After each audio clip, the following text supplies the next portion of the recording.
My name is Erick Oyugi. I'm the founder and CEO of Malipo Circles. At Malipo Circles, we are trying to solve a problem where managing financial relationships among individuals, so in groups, is quite a fragmented space, almost non-existent to say.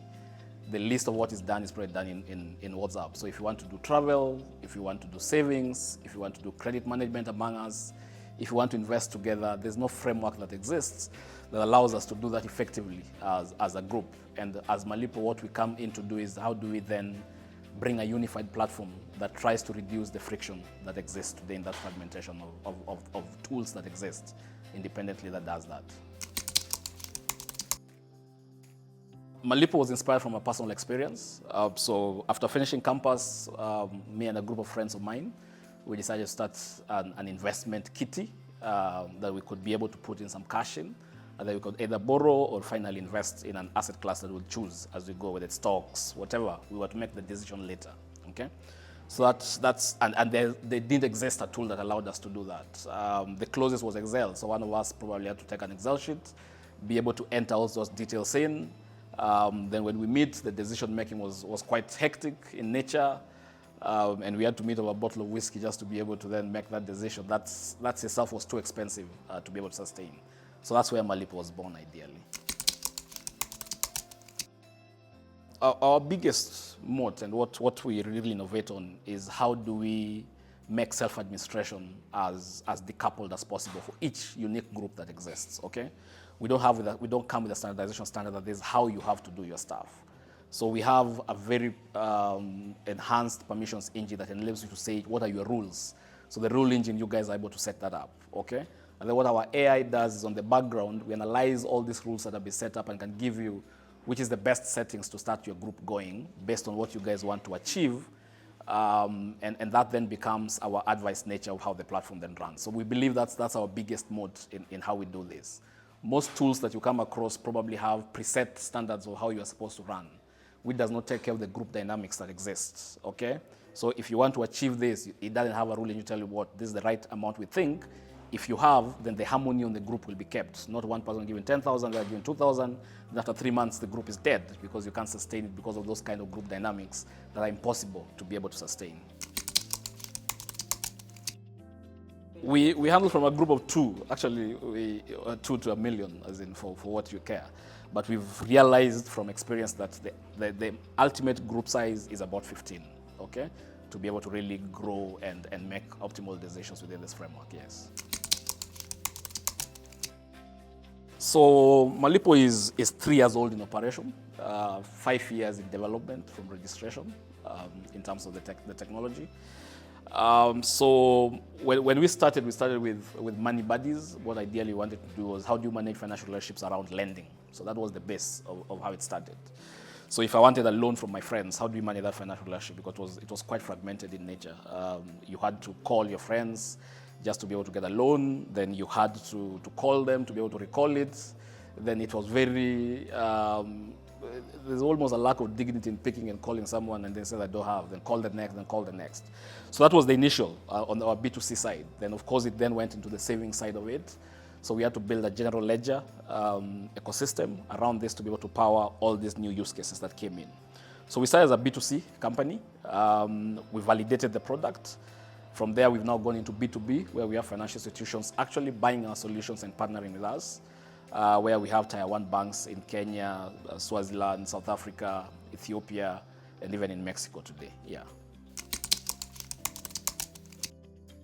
I started with a very strong conviction that there's a problem that exists, okay? And it was almost hard to define the problem because there was not really a good way to define it. Either it was regulatory, difficult in terms of regulation, or it was just banks that you had to work with to be able to move money. So the conviction had to be there because there are so many challenges to actually getting this to be alive.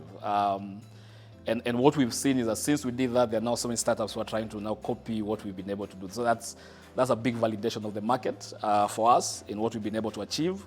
The other one is banks now accepting that, look, we can actually build something and they can be able to pick it up, because mostly what you get is most core banking systems by banks are bought from European markets, and how they are sold is enterprise solutions, ideally. at ridiculous amounts of prices. So us just being able to do that and then expand against geographies, and most so also convincing our staff that this is a vision that is worth going with, and our investors is quite a big validation for us, yeah. I'm in the business of networks. I like to say so, because groups are basically networks, and that's what we study. And what Startup 360 then gives us is that access to a network of entrepreneurs that we can be able to work with and share ideas with, access to a pool of investors that we can be able to engage, access to resources that we can now be able to tap into. And that has been, for me, that is the biggest value that we've actually got from the program. When you meet people from different parts of the world, there's one thing happens is when you are building in your own space, you get to be limited by your own ideas and your own environment because of what you see and how you define your own problems.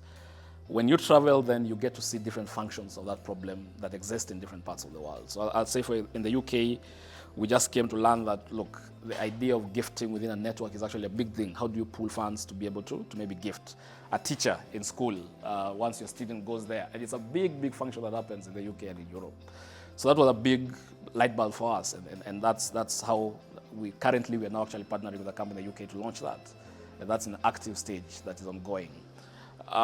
So for us, that just impacted everything we're doing. And of course, meeting the UK Prime Minister, the NVIDIA CEO. The NVIDIA CEO has been like an inspiration. I was a gamer when in college, and we used to buy NVIDIA chips before nobody knew what NVIDIA was. And today they lead AI and everybody's all about it. And that inspiration has always been there. So I think those are things that give you levers to then say, look, we need to keep going, and building takes time. And that just validates that for you once you get to meet those people on stage, yeah. I think we haven't scratched the surface yet in what we are trying to achieve in terms of our ambition. We believe there's a lot of value in human interactions, and nobody really is innovating in the financial interaction space, okay? Most of what you see is interactions around social networks, and it's how people chat and how people connect with each other. But I think there's a lot of value as the world grows bigger, it also grows smaller, and people get lonelier, okay? And then what we see is then how does finance then play in that space? What then happens? Because finance is a very touchy, personal topic, okay? So how do we decentralize that as much as possible? And that's where we see the huge opportunity for us. And then how do we build in AI tools that try to bridge that gap as much as possible in access to opportunities with that kind of financial data and fabric that we then build in, and all the data that we build in, and the visualizations and insights that we can be able to build out of it, and just to make networks stronger, last longer, and be more helpful to people, yes. I've learned I'm very resilient. I've learned I'm very resilient. I've learned how to handle conflict, because building is all about handling conflict at times, and how to have the hard discussions. I've learned not how to lie to myself, and to face the reality of my startup as it grows, and to then be able to reposition it depending on the market dynamics as they come in. So I think maybe those are the key things I really have to learn about myself as I build, yes. That's really cool. Yeah.